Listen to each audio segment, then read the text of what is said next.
action. I can't get no call to action, but I try, and I try, and I try, and I try. Hello and welcome to Call to Action, the go-to podcast for anyone trying to make sense of the world of marketing and advertising and beyond. In an industry that is a minefield of utter bollocks, we aim to capture our heroes and allies from the front line to have a chinwag with. It's like Pokemon Go, with the single but vital exception that it's not a short-term bandwagon of shite. It's brought to you by Gasp, and I'm Giles Edwards, co-founder and MD. Today I've caught Paul Mellor, a man who was such a nightmare to employ that he had to set up his own agency. Paul is one of those all too rare voices in the industry who actually tells it like it is. As MD of Mellor & Smith, set up with his old uni mate Jim Smith, he founded the sellout Take Fucking Risks speaker series, where guests have included Bob Hoffman, Dave Trott and Cindy Gallop. He's now gone all A Tale of Two Cities, stirring up revolution and splitting his time between London and France. Paul says, get outside, talk to interesting people, go to the pub at midday, travel the world. Get out of your bubble, because that's where the really good thinking happens. We've already been on the gargle for a couple of hours, so this should be interesting as we say, welcome to the show, Paul. It's a pretty good intro, that, isn't it? It's downhill from here, mate. Yeah, that's it. That's the high watermark. Yeah. Right, 7 quickfire questions. Mac or PC? Mac, always. England or France? France. Really? Nah, it's fucking good, isn't it? Form or function? It's always function. Stick or twist? Always twist. Guinness or Rosé? Ooh, we've had both this afternoon already. I would have to go with my non-Irish roots of Guinness. Ask for permission or ask for forgiveness? Forgiveness, always. 10-foot python or Molotov cocktail? It's got to be the cocktail. Yeah. Someone's been doing their research. Yeah, 100%. We don't mess around here. Yeah. So, Paul, what was your first job or jobs? And then what was your first design or advertising job? My first job was washing cars around where I lived. So me and my brother would go around with a bucket and a sponge and probably some fairy liquid and offer to wash our neighbours' cars for a £5. I don't know. And we didn't wash that many cars. But that I would have been about 12, 13. Yeah. My brother's a couple of years younger. That was good. My father is now retired, but at the time he was in the Air Force. So we just walked around the base and offered to wash people's cars. I did even at that time have the brass balls to charge by the size of the car. So if it was a Mini, it was cheaper. If it was a Range Rover, it was more expensive. Yeah, that's fair. It makes sense. Yeah, value-based pricing, you know, even in those days. But yeah, that was my first job. My first legit job where I was on the payroll. I worked in a coleslaw and potato salad factory. Of course you did. Yeah, and. I washed the buckets and the vats of salad cream and mayo and fucking chopped up cabbage. It was shit. Yeah. It was really shit. I'd get up at 4, I think it was about 4 o'clock in the morning. Wow. How old were you then? That was the summer. I did 2 jobs that summer. So that was the summer after I finished my A-levels before I went to uni. I was in the daytime, coleslaw man. And in the evening, I was tequila man, and I worked in a Mexican restaurant where I was tequila boy, and I would have to put on like a gunslinger's belt with 2 bottles of tequila in the holsters and go around getting people to buy shots of tequila. And it was this particular restaurant was very well known for hen parties, and so I would just get mauled by these hen parties. It was, as an 18-year-old, it's the best fucking job in the world. Are there jobs going now? Yeah. I was like, this is it. The peak at 18. Wow. Getting drunk women as even more drunk was like the best thing ever. Nice. And then, so how did you go from Hendoos to design and advertising? Yeah. That's a step. So I went to uni and I studied industrial design or product design at Loughborough Uni, and I met Jim. So he's the Smith of Mellor and Smith, and we were there for 4 years. And then when we graduated, Jim did what like most people do, which he went and got a job, worked in an agency, and kind of worked his way up. And then for 5 years, I was just a fucking bum. I would get jobs at agencies, worked in agencies, and wider afield. I had so many jobs, and I would just get the sack all the time. So I worked in call centres, I worked in recruitment, I worked as a financial broker, I worked in agencies, I did drug testing. So I was like, where they pump you full of drugs and then give you some money and see what happens there. And a lot of the time is I get a job and then I just go to the pub at midday and not come back. And so reasonably, they would then sack me. But it came to a bit of a head when, whenever you start a new job, you have to fill out the emergency next of kin form or whatever. And I would always fill out my mum's put my mum's details in there. And whenever I'd go to the pub and I didn't come back, whoever was head of HR would phone my mum being like, where's Paul?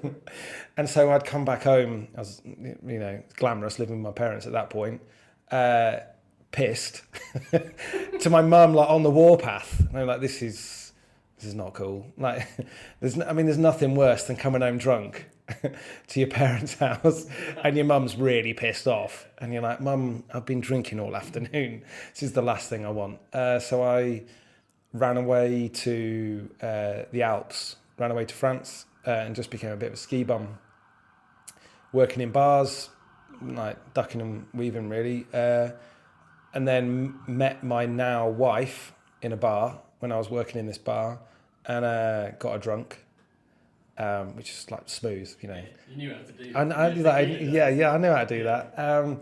And then, moved back to London, and she was like, you're a fucking dickhead, sort your life out. And so then within a year, I'd set up Mellor and Smith, and then I've never really looked back. Amazing. And so anyone listening who's unsure, A, what is Mellor and Smith, but B, and I think most importantly for me anyhow, how do you position yourselves differently to other agencies? So it's smashing rosé, by the way. It is, yeah, it's nice, isn't it? Nice little could be colder. Yeah, it could be colder. I don't want to complain, but I don't want to shoot the hand that feeds me. So what is Mellor and Smith? We are a brand and advertising agency. We started out 10 years ago as a design agency, probably more than anything, and then we've moved in that direction. Over time, we've described ourselves as a produce work accordingly as a brand and ad agency for the last 5 years. So we spent the first few years as a design agency. When I set it up in my pants in a hangover, and just worked from my front room, which a lot of people do. The thing that I didn't do that most people do when they set up an agency. So most people, when they set up an agency, they take their favourite client with them, the one that they're the closest to, and they go, look, mate, I'm going to go set up an agency. Come with me. We can do it together. So they go. And they've got ready-made fees, day one. I didn't do that. I told the guy that was running the agency that I was working at that he was a cock and burnt all my bridges, told everyone they were a cock. I was like, I'm going to do it better. Went to the pub, got shit-faced. I woke up the next morning, was like, shit, I'm no longer employed. Should probably set up the agent because I've told everyone I'm going to do it. So that's what we did. And we were a design agency, and we spent the first 5 years producing pretty average work, just taking the check, saying yes. And I immediately, really quickly lost my mojo and lost what we were about. So 5 years had passed. like financially done quite well, but like from actually producing any decent work, it was a non-entity. So we, after 5 years, decided we were going to apply a metric to clients, and we said, I'm not going to do this anymore. By that point, I'd had kids, and I didn't want my kids to look at the work that I was producing and go, "Oh, that's pretty average," So we got rid of 75% of our clients. We only wanted to produce creative work at that point, work that really resonated, got noticed, and changed step, really, as an agency. We set up Take Fucking Risks, the event series, which is now probably the biggest event series in London for creatives. If it's not, it's certainly like one of. It's massive, and it's a fucking joke on the side. It's a side hustle. It's not our thing. It's not our bread and butter. And with that, we've won work that and won clients that want to understand the power of risks and understand the power of doing the complete opposite to everybody else. So it was like, in hindsight, it was the right thing. And 5 years later, we're producing much better work. I mean, it's some of the clients we work with, they're really grabbing it by the horns, and that's what we want, and we want to do more of that. And that's, for us, that's our thing. That's the only way our clients are going to grow market share, grow their businesses, whatever it will be, is by doing the opposite to everybody else. And they get it. And the events are a really big part of that. Take Fucking Risks is blown up, and it's huge. I mean, we get 450 people onto these events. They're massive. I mean, you've been along to them. Yeah. We've been to all of them bar one. And actually, what's so good about them is the people you get there are sadly the minority, but equally the people that are so courageous in our industry. So we're talking about the likes of Bob Hoffman and Dave Trott and Cindy Gallop, Vicky Ross. People that understand the process, because I think Take Fucking Risks as a statement works on so many levels, not least because it's the right advice, and yet what people are afraid to do. And I think, to be honest, that works across other industries. So you look at anyone that's made it and had true success, there will be very few consistencies across all of these people, but one of them is that they had the balls to take a risk and do something different. There's fuck all of us. Yeah, exactly that. We're like, fucking brothers from another mother. I mean, like Gasp and Mellor and Smith. I look across and I'm like, fuck, where are the others? There are fucking like almost none of us. We need more troublemakers. We need more people that want to shout and be aggressive and fight for good work, not accept average. That's what your agency does. It's what ours does. We were talking earlier. I might end up editing this bit out, but we were talking earlier about my brother, literally from another mother, Leo Burnett, and when he took over the reins in the London office, they had an issue, or a perceived issue, with their best creative team, and this pair would regularly work late and set fire to the office. So one of the first decisions that my brother Andrew had to make was to prevent the agency from firing them. He defended them and he kept them. And he said, it might be setting fire to the office, but we can put fires out. These guys are fucking good. And I don't know how that ended, to be fair, but the story, there's some truth in that. So like an accountant would fire them. But someone with their fucking head screwed on would be like, cool, let's just hire some firefighters. That's exactly. These guys these people are producing fucking great work.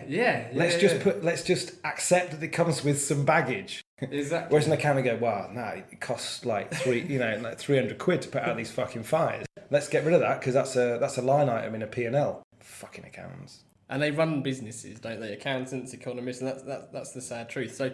So at a time now then where the ASA can literally ban ads that are just inoffensive, really, how easy is it to take risks?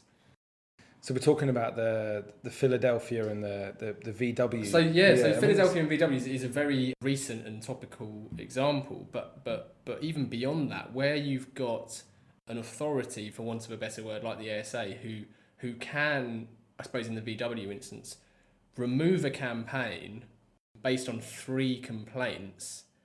How difficult is it to take risks? Fuck the ASA. That is like number one. Fuck them. I have no time for them. They are a bunch of dickheads. Legal, decent and honest. Who becomes the arbiter of taste?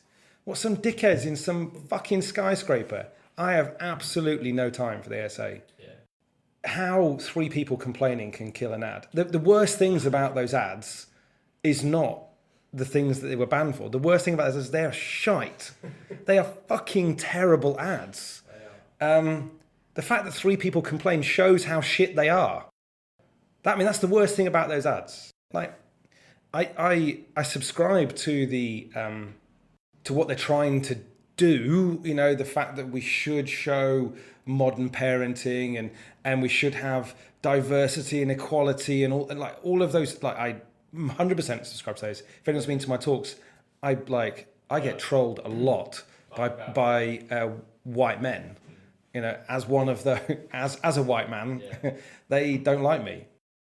I mean, not everyone. I mean, like, we got a bit of something going. Let's build on it. Yeah. But my problem with those ads is they are shit ads. Like, first and foremost, they should never have run because they're shit. Not because, like, the dad put his kid on a conveyor belt at the sushi restaurant or whatever the fuck it was.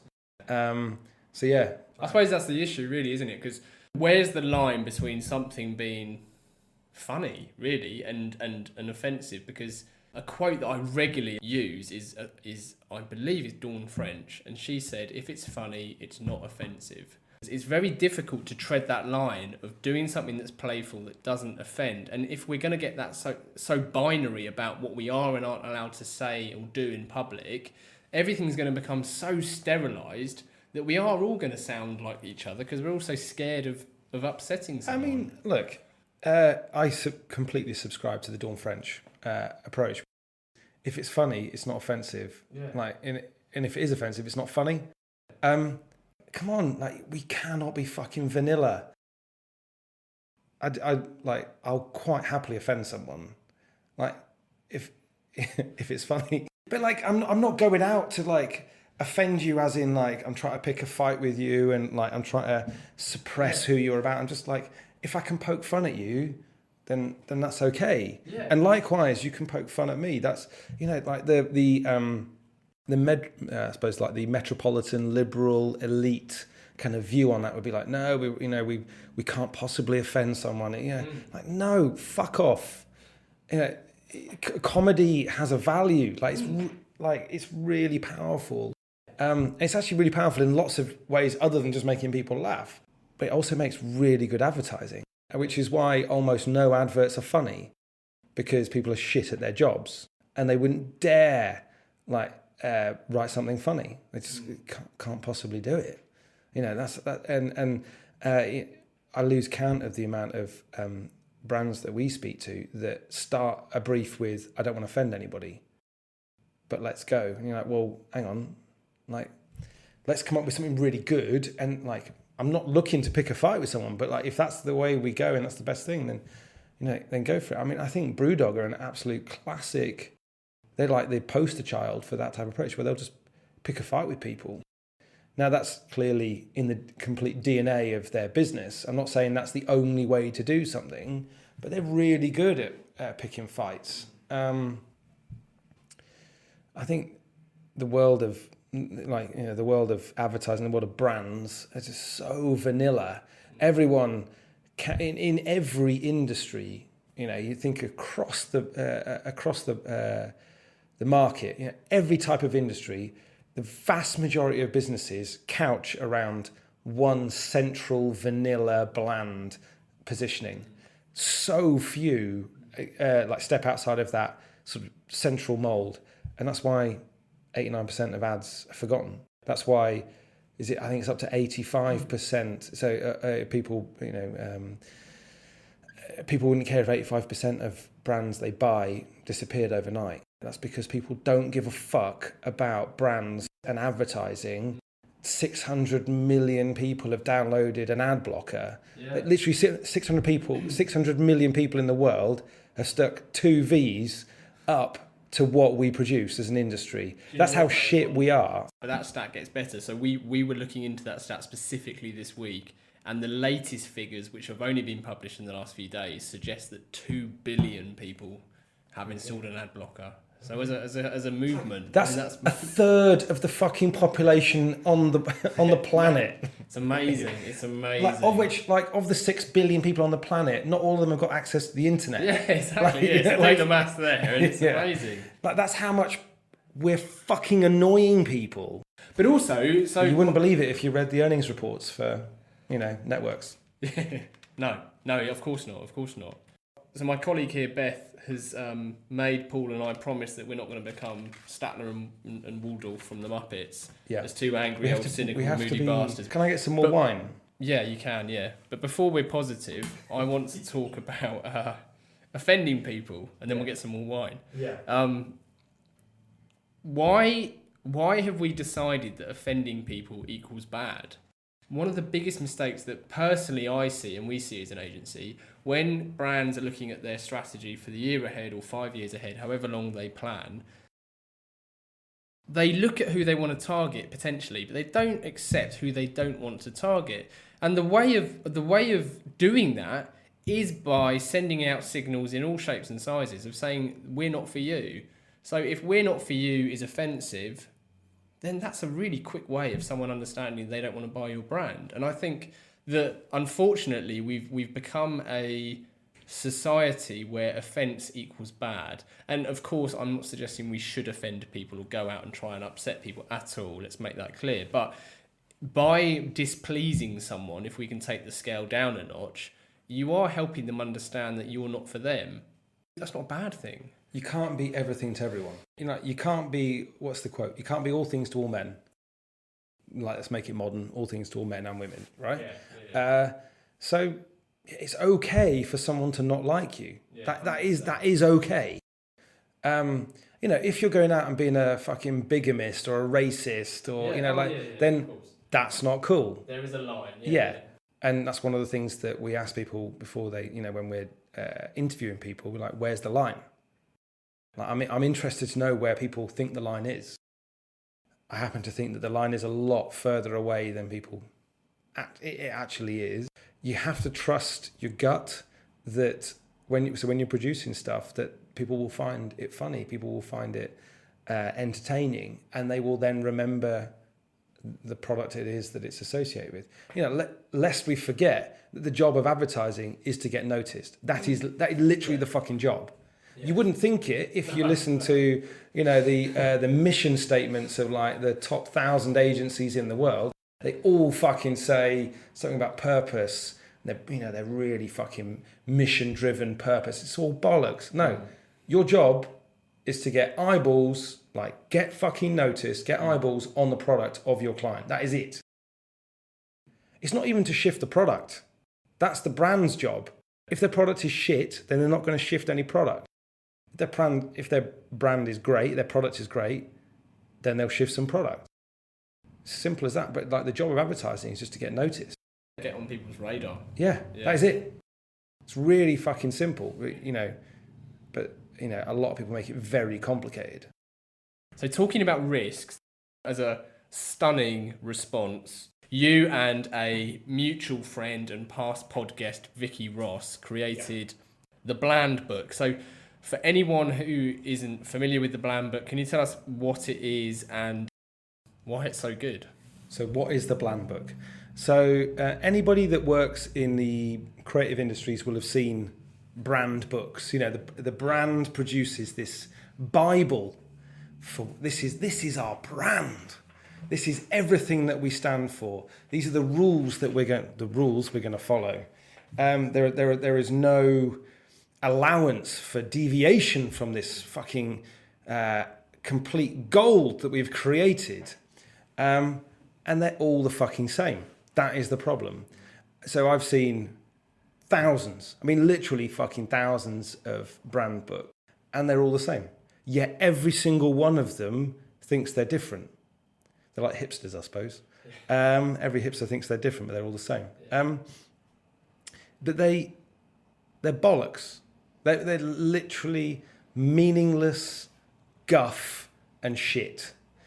But yet you wouldn't think that for anybody that, the marketing director goes, look at this brand book. Here we go. You've got to stick to these brand guidelines when we're working on project A. It's bollocks. I mean, they're worthless. And so we thought, fuck it, let's make a satirical view of what these things are. And it was Vicky that came to me, like fair dues. I mean, I didn't actually come up with the idea. It was Vicky that came to me. She's amazing. Yeah. Vicky, obviously she's a past guest, mutual friends. We know. I mean, we've known each other a long time. And she said, let's just do it. Let's do it. So she had me at let's have a go. I mean, I was like, I was already drawing before she'd finished the sentence. So we produced this bland book, which is a satirical look at brand books. It pokes fun. We put it up. We posted it as an April Fool's on campaign. It was picked up by campaign, and it was picked up by I can't even remember how many, countless publications all over the world, and it's still being picked up now. We still get picked up by publications, random ones that I've never even heard of. It spread really far. The reaction on social media was amazing, and we got loads of people writing to us, not just obviously posting it and commenting on it, but loads of people actually writing to both me and Vicky saying this is amazing. This is so true. It's such a close representation of actual real life. And actually a few brands coming to us saying that's sort of weirdly close to home. I hadn't realised until you held up the mirror, and it's almost like we held up a mirror, and they're like, right, okay, we've obviously got something, and a bit of work's come out of it, which is lovely. It is worth saying that it wasn't just me and Vicky. There was a third wheel to this triumvirate of people. So Grace Dent, who's a designer at Mellor and Smith, she produced a lot of the artwork for us. So it was actually the three of us. It's a bit unfair that both me and Vicky get a lot of the credit, and actually Grace did a lot of the work as well. So okay. Well, shout out to Grace then, because it's stunning, and as you said, it's alarmingly close to a lot of brand books and brand guidelines. But the point. So by the way, this Guinness is amazing. It's lovely. That's the whole point. The best satire is when it's really close to home and almost like uncomfortably close. And people, the reaction was incredible. It really was. Like I say, quite a few brands got in touch. People like, this is I see myself in this. Then there was a whole host of agencies, designers, copywriters, going this is, who understand that it's bullshit, but willingly shovel that shit every day. And then there's people that journalists, commentators, publications commenting on it and promoting it and saying, look, demonstrating how funny it is and how close to home it is and how full of shit brands are. I mean, it's the Ryan Woolman quote, which is, it's the delusions of grandeur. Brands think that they're the fucking centre of people's lives, and they are not even remotely fucking close to the centre of people's lives. People are far more interested in, where am I going to go for cocktails on Friday? Is there going to be fucking parking when I go to the shopping mall on Saturday? What the fuck is this growth? On the side? Yeah. Should I be worried about this rash? Yeah, people are way more interested in that. But if you think, if you sit in a brand meeting, those things don't count to people. What counts is whether the washing up liquid is central to their fucking life. Fuck off. Yeah. One of the best things people could do would be to follow Adweek on LinkedIn. So that's Adweek with an A. So ADWEAK, and he just pokes fun at. He's fucking hilarious. And then there's the skit that was on Saturday Night Live. You got Saturday Night Live poking fun at our industry, where you've got Alec Baldwin being in a pitch for as an ad man, and he's pitching ridiculous shit, but that's all very much brand purpose. And then you've got someone that's the straight character. It's no, how about we present it's Cheetos, that's what they're presenting, that was it, and that's what they're pitching. How perhaps we pitch something that's real, like, you know, kids eating Cheetos in the backyard, as opposed to, and then Alec Baldwin's playing maybe we should like get into, you know, the Mexican wall, you know, and the fact there's like a Mexican kid on one side and American, like, no, just fucking sell the Cheetos. Don't get into like social social brand purpose drivel. I looked it up earlier today specifically because I knew there would come a time on our chat to use it. And it is, I don't know who you are, I don't know what you do, I don't know what you sell. Now remind me, what is it you want to say to me? And it's that indifference. So we were talking about something that we wrote recently called our 6 fails, and the first one of those is the biggest obstacle facing brands is indifference. And indifference is essentially that state of, I don't care about you, I don't care about your brand values, I don't care about all these brand attributes, and Mark Ritson would call it the wanky rhomboids of trust that exist in your brand guidelines. And yet, so many brands do get carried away with that, don't they? So the Bland book is exactly that. It's a very satirical, it's a very funny, it's an alarmingly accurate response to that state of the industry that we're in. But I'm wary that I am naturally very negative and cynical. I would suggest that as a combination, we could probably go in that direction too much. So tell me that, what can we celebrate? What can we enjoy? What can we be happy about? What can we celebrate? What is good at the moment? Almost fucking nothing. Like, let's be honest. I tell you what, there are some good parts of our industry. There really are. There are some brands that are doing some really good stuff.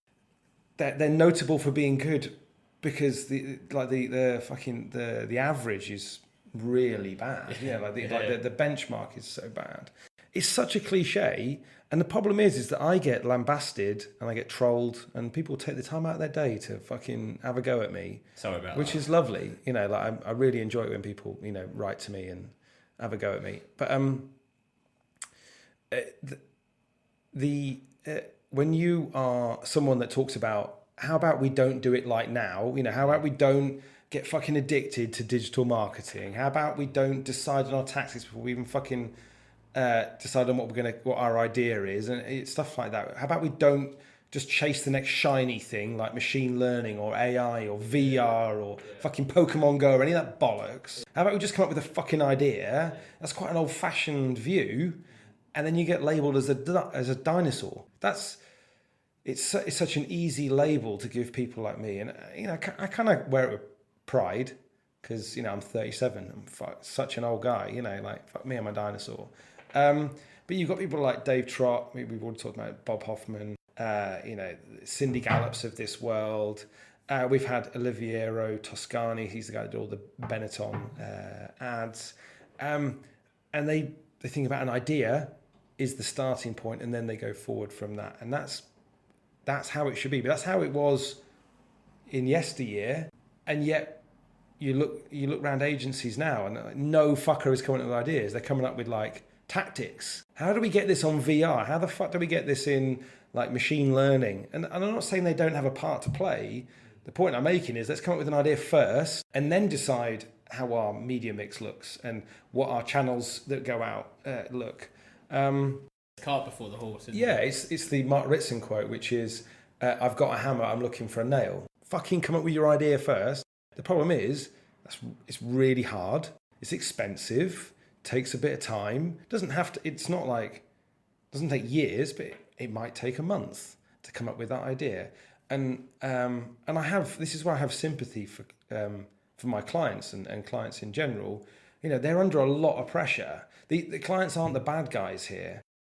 You know, they put us as agencies under pressure. I have a lot of sympathy for the situation that clients are in, where, you know, they're under pressure from shareholders and from their leadership teams. Where they're like, no, we need to fucking come now, come on, let's go. Like, no, how about you just hang fire for a month? We'll come up with something really fucking great that's going to revolutionise this business. It's going to completely change the business. And then all the shareholders are going to be very happy. You know, you fucking the Wall Streets and the cities of London are going to be happy. But just hang fire, give me a fucking moment to come up with something. Whereas if you go, you've got a day, 2 days max. I'm like, no, like and I think a lot of people just blame clients, and then they're not the bad guys here. This is a partnership, and I think if people took the time to take a breath and go, look, why don't we just fucking take a moment, think about what the problem is, and we can actually probably come up with a solution, then we're far more likely to come up with something really good. But and a lot of agencies, they'll just either take the order, yes man, work through the weekend, produce something average, client's happy, and it doesn't fucking work, or they just bitch and moan, and actually there's far more nuance to it than that, and it's actually understanding your client, understanding their problems, understanding the challenges that you don't even see, the things that you don't see on the surface, things that they're battling as the CMO or the VP of marketing or the marketing director, whoever they are. What are they fucking challenging? They're like fighting in boardrooms, the internal politics. Like there's a lot of shit that agencies don't see, and they don't really have any empathy for those situations. It's a very fair point, and I it's something we've touched on previously. I would say mostly in depth with episode 2 with JP Hansen, and his point is that in the boardroom, marketing, sadly, but understandably in some respects, is seen as the colouring in department. And I think that as agencies and as clients, we've allowed ourselves to become that because, as you say, we take the check and we do the work, and that all that does is add fuel to the fire.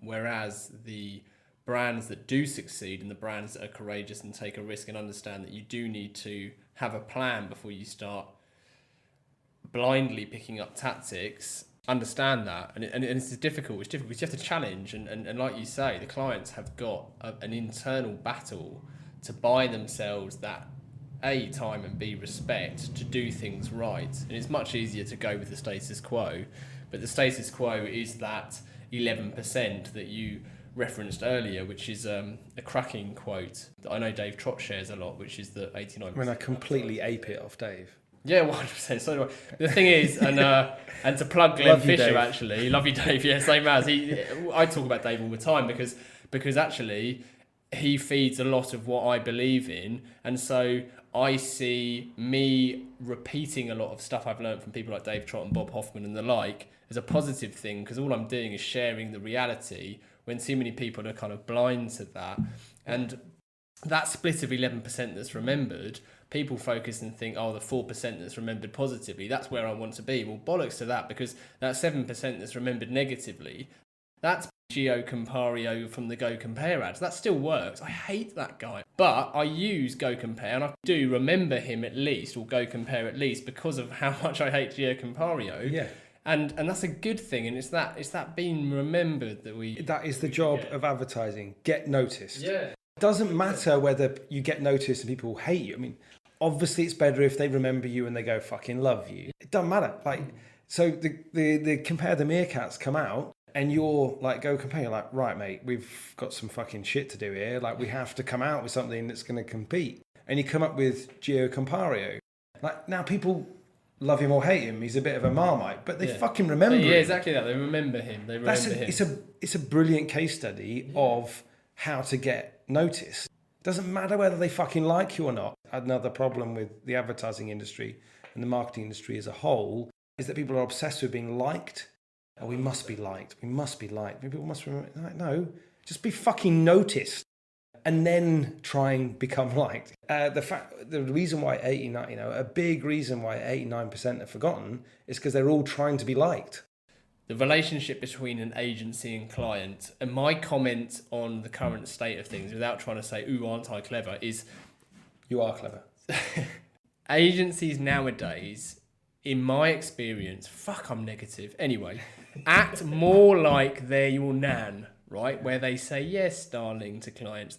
They should be more like personal trainers, or people that do you good, but challenge you and make you wake up early and do things you're uncomfortable doing.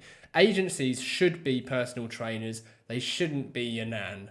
So my take on that, very, very similar, is way too many brands are U2 and not enough of them are Oasis.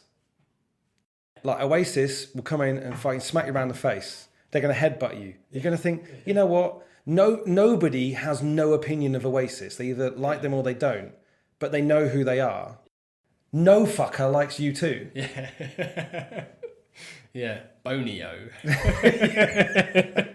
Well, you had no idea, but that is a perfect bridge into our listener questions. Yeah. So, asking the general public for their opinion, be it on Brexit or boat names, is notoriously fraught with danger, but that's not stopped us asking listeners for questions to put to Paul. So, we've selected 2, starting with Mark, and Mark says, I went to senior school between 1991 and 1996. I got tangoed repeatedly. I fucking hated that nearly as much as I hated Blur. Brackets, I was Oasis. This is ridiculous. This is crazy. But now I can see how that ad was great and memorable. What is your favourite risk-taking ad campaign? Probably the tango ad is It's great, fucking isn't it? hard. Yeah, it's brilliant. You've been tangoed. Or any of the tango ads. I mean, HHCL produced a vast majority of them. Steve Henry wrote the vast majority of the lines. It's really hard. I mean, it's an example that I use time and time again. The fact that it got banned by the government just fueled the fire. To be fair, another one that Steve wrote at HHCL, the slag of snacks, the pot noodle. It's fucking brilliant. I just think it's right to the heart of what it is that is a good idea. I think there's some really old ones that I think are really good, and what I think people are very quick to forget history and what we can learn from them. I think a really good example, it's fucking old, is the Avis We Try Harder. That ran for 40, 50 years, and it was based on the fact that they're number 2 in the market and they want to be number 1, and because they're number 2, they made a positive out of the fact that they weren't the biggest in the market. Yeah. Can you imagine a brand having the bollocks to do that today? Yeah. Highlight their flaw. Yeah. Let's go. We're number 2. Let's We Try Harder. Makes sense. It's like the Chivas Regal, all of the stuff that was David Abbott. Was it David Abbott? Yeah, I that believe wrote so. those? Yeah.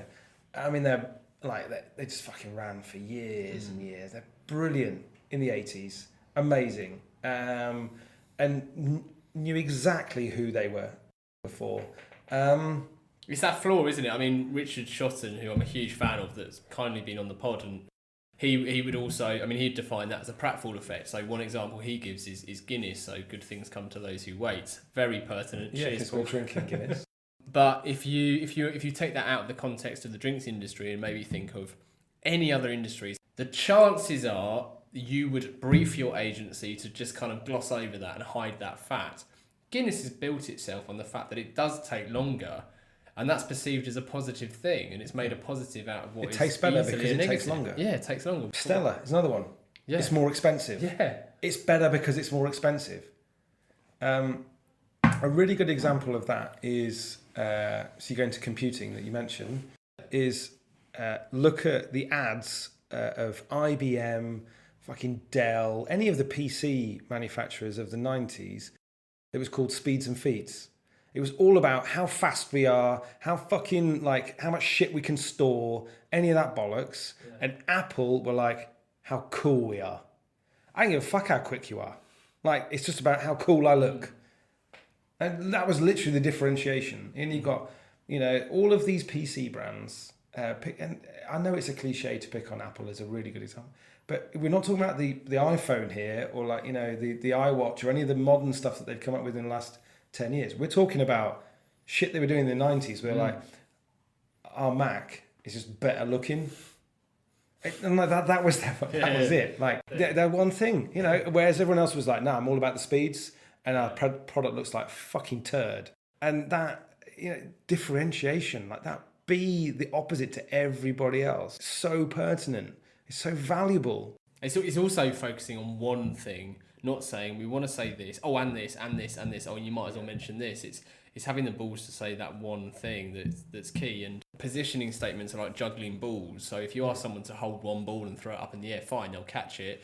If you chuck too many balls at your audience and try and remember that you're the fastest, you're the most reliable, you're the cheapest, whatever, they'll forget them. So it's having that one proposition is so important. And it's on every industry. Philip Patek is a great example. I mean, I go through Geneva Airport every fucking week, right? The watch advertising is fucking terrible. They're all the same. Get famous person to be wearing watch, take photograph. Next to it is name of watch. Fuck off.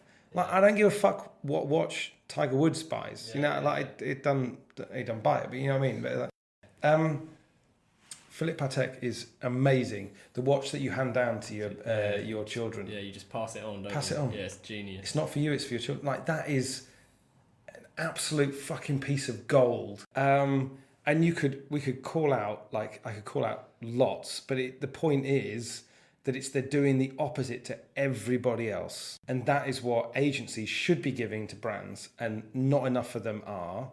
Some are. It's not a binary choice between, like, well, fucking brands are bullshit and they don't know what their head's not screwed on. It's not that. There's lots of challenges that brands have. But there's a lot of people doing really average and spending loads of fucking money. Like, another good example, fucking pull another one out of my ass, is the Jaguar ad for the Super Bowl, where they were like the villains. You know, why is the villain? Why is the baddie a Brit? Like, that is gold. That is a fucking piece of genius. Whoever came up with, I don't know what agency ran it, but whoever came up with this, like, understands, and Jaguar, the client, understood, yes, like, we're always the baddie. How do we highlight this? We're British. All right, well, fucking Brits are always the baddies. All right, let's put those two things together. Like, it's not fucking difficult. But that's different to every other car ad. I mean, when was the last time you saw a car ad where you remembered it? I can't fucking remember another one. It's full of millennials that don't even buy cars. The only other car ad, actually, if we're going to be fair, is the Clowns BBH ad for Audi, which I thought was wonderful. I mean, it is fair. But that's two, right, out of hundreds. So I mean, it is worth saying that BBH have produced some fucking brilliant work for Audi over the years. And I think it's a disgrace that Audi put it up for review. Having, you know, there's no... What do they expect to happen? Other than fucking off BBH? Yeah. What will they achieve? Was it possibly... I mean, I don't understand the ins and outs. I don't know what happened. True. So there's that to caveat out. But you've got 30 years of really good work and... Stunning work. And work that works. And then they put it over, out for review. And, to be fair, I was really happy with the industry's response, which was, like, we probably shouldn't go for this. Let's respect. That's a marquee account and a marquee piece of work over 30 years.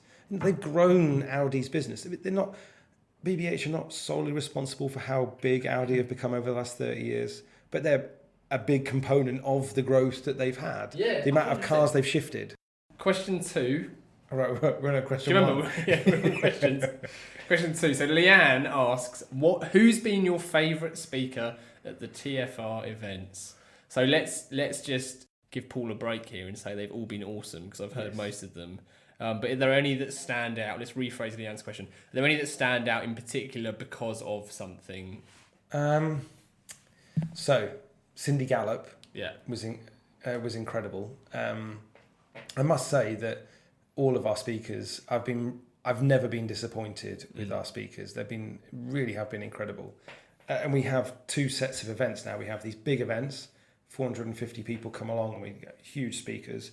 And then we have pub crawls where we have people that are, starting out as speakers is probably a fairer way of looking at it. And it's much smaller, like 50, 60 people. We go pub to pub, and you have a speaker in every pub, and we go to 5 pubs, 5 speakers.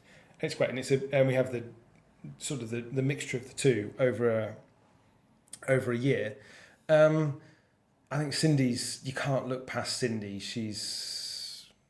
I love her. I think she's amazing. I find how she approaches stuff to be so refreshing, novel. She's also, unfortunately, in a minority. She's fighting, a system, like, rather than just like what's in front of her. And I love that. I love the TED talk that put her on the map to the masses, the Make Love Not Porn, and when she launched that, I love that she talked about coming on people's faces 6 times. I think. In a TED talk. Like, that's brave. That's she's got some minerals, I mean, like, and then Oliviero Toscani, I really enjoyed his talk. It's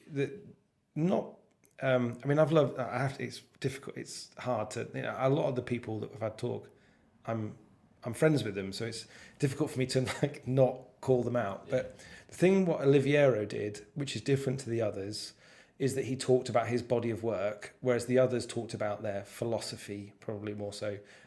All of the others, the Dave Trotts, the Mr. Bingos, the Vicky Rosses, the Bob Hoffmans, GFDAs, like Alex Taylors, they all have huge bodies of work. The thing with Oliviero is that he actually talked about his body, and you don't realise how much fucking great shit he produced until you look at it like, almost chronologically, and it's like, fuck, it's like hit after hit. It was amazing. And, I really like him. He's a great guy. He's so talented. Actually really like good with his time as well. He's not a prima donna at all. Like, he's a really, like, he understands that he's at a position where he can help people like us. I mean, you're like, come on, let's talk about it, let's help you. Let's fucking do some good work. I mean, he's by no means retired. Like, you ask him that, he'd probably punch you in the face. But you know what I mean. But yeah, that's where I sit on that. Right, so the final part of the interview then, Paul, is our 4 pertinent posers we put to all guests. So, number 1, what advice would you give to your younger self? That it's going to be okay. Good, yeah. I think when you're young, you're obsessed. Like, everything's a huge deal, and actually, it's not a huge deal.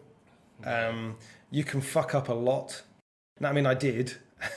But I could have fucked up a lot more. I suppose my second piece of advice would be go to the pub at midday. More.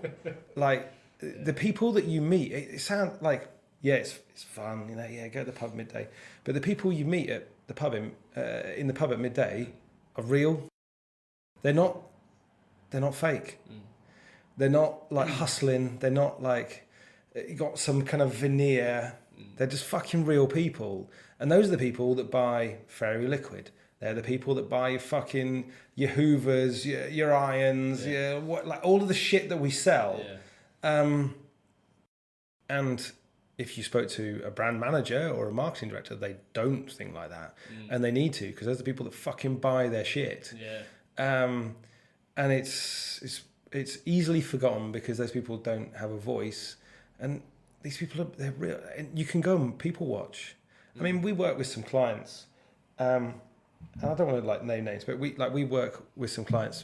For example, we work with a retailer. So we're like, right, well, I'm just gonna go hang out in your store. I'm just gonna go watch people. That's not market research. That's not focus groups. It's just fucking hanging out in your store on the high street. And I'm going to see how people react and what they do and what they fucking buy. And that's just real people. And then you can write stuff that gets them to buy more of whatever it is you're selling.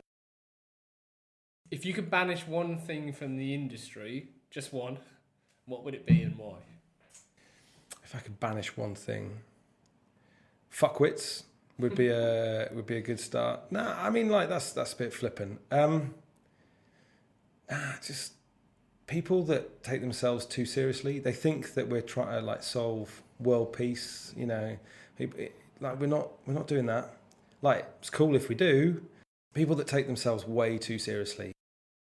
You're selling widgets. Or you're selling like whatever it is that you're selling, even B2B world, you're selling a service, you're an accountancy firm, you're a management consultant, like you're not solving world peace right now. This is not grandeur. Like, you're selling accounts at the end of the year, or you're selling, like efficiency goals with your management consultancy package, that people that take themselves too seriously are a big part of the problem. And they're probably client and agency side, aren't they? Yeah, massively. People think that we're like seriously powerful. People don't give a fuck about what we do. So we're not powerful at all. Any books that you would recommend? I can see one in yes. front of me. So what's this? So dog-eared book in front dog-eared. So this book is by a guy called Don Peppers. I'm going to show you the front cover. Nice. And he's got his front page, like the front cover is like, hey, with his like fingers out, like, hey, I'm a cool dude. Yeah. It's called Life's a Pitch, Then You Buy. It's by a guy called Don Peppers. It was first published. Let me just find where the fucking thing was. When is it? Where's the thing? In 1995. So I got a first edition, and he dedicated it to Pamela, who was, I don't know, maybe his daughter, his wife, his mistress. I don't know who it is. Spread rumours. Yeah. Don's mistress in 1995 was Pamela. So he's American. He worked for a bunch of American agencies. He actually has a list of them, and there's some big agencies when you look at them. Like the Chiat Days, the Leo Burnett's of this world. And he was a BD guy. I think BD doesn't get anywhere near the respect that it should have within agency world. They're treated really badly, and actually they are advertising because they're advertising the agency, and not nearly enough agencies put emphasis on how the fuck do they win work. And basically it's a warts and all story of how he won lots of work. And he's gone on to much bigger things than agency land. He's gone on to set up businesses. I think he's even floated a couple of them. I don't know him. I've never met him, but he's written lots of books, but I think this was his first book in 1995. Okay. So yeah, Life's a Pitch, Then You Buy. And I have a copy here that is well thumbed. I probably read it a couple of times a year, I would say. Nice. Yeah, it's cool. And lastly then, we always dedicate every show to someone, and we bestow or hospital pass that honour, depending on your view, to our guests. So would you do the honours? So I did think about this, and I thought, and generally I promote someone like, Vicky Ross or Cindy Gallop, because I don't think there's not nearly enough female representation at the top of our industry. But actually, I went out for a beer last night with a guy called Tim Wood, and he is there's a whole industry of copywriters that write job adverts for people to get jobs at various businesses, and he writes those. And he applied for a job at us at Mellor and Smith a while ago, and we actually didn't take him, which is a bit weird. But we've become friends, and he took me out for a few beers last night, and he's set up on his own. He's gone out freelancing. Find him, Tim Wood, on LinkedIn. I don't even fucking know. He's got a website. But I gave him a load of books last night, and I gave him, because I was like, you need to fucking read this stuff. And I'd had a few Guinness last night. So I gave him Dave Trott's Creative Blindness. I gave him Dave's 1 + 1 = 3. Yeah. I gave him Creative Mischief. I gave him George Lois's Damn Good Advice. Damn Good Advice, great book. Fucking great book. Brilliant. It's basically a book that you can read while you're having a poo. It's a one poo book. What else I give him? And then probably one of my favourite books is Stephen Pressfield's Nobody Wants to Read Your Shit, which is a great book. And as a copywriter, he was quite keen on the fact that people read his shit. So yeah, shout out to Tim. This episode is very proudly dedicated to Tim Wood. So as a final call to action, everyone listening can head over to the episode listing on calltoaction.co. We've shared everything we've discussed in the last hour. How else can people get more Paul Mellor? We've got an event. We've got Take Fucking Risks coming up our next one's in November. I think it's November the 13th. Tickets, you can buy tickets at takefuckingrisks.events. That's as in TFI, as in takefuckingrisks.events. Yeah. We've got some great speakers. I'll be speaking at that. There'll be like 450 people going to that, and it's a bit of a piss up. Turns a bit of a rave afterwards, which is great. Nice.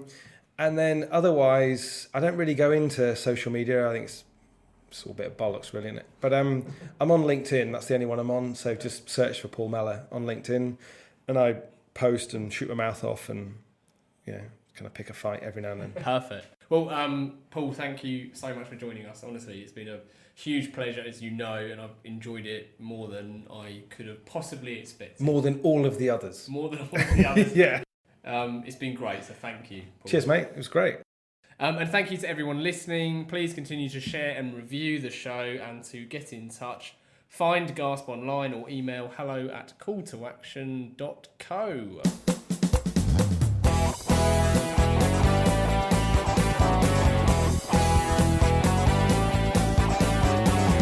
I can't get no call to action.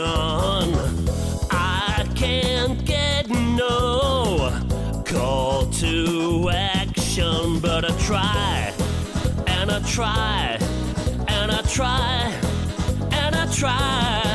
I can't get no call to action. Oh, I can't get no call to action.